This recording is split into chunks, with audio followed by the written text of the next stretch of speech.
Hey y'all, thanks for joining me today. We're gonna be making some homemade apple cider.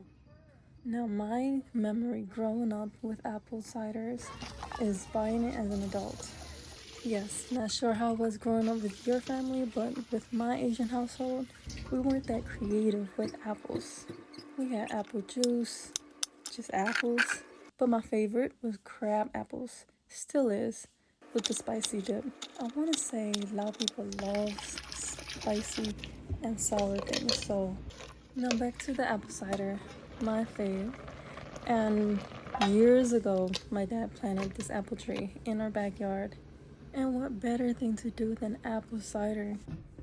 And guys, take notes, use a cheesecloth. There's a reason why 90% of the apple cider videos out there use cheesecloth. Unless you're intentionally making applesauce on the side. It'll just save you so much time. Of course, I didn't have cheesecloth at the time, but I already committed, and here we are. But I do not regret the applesauce. It's delicious.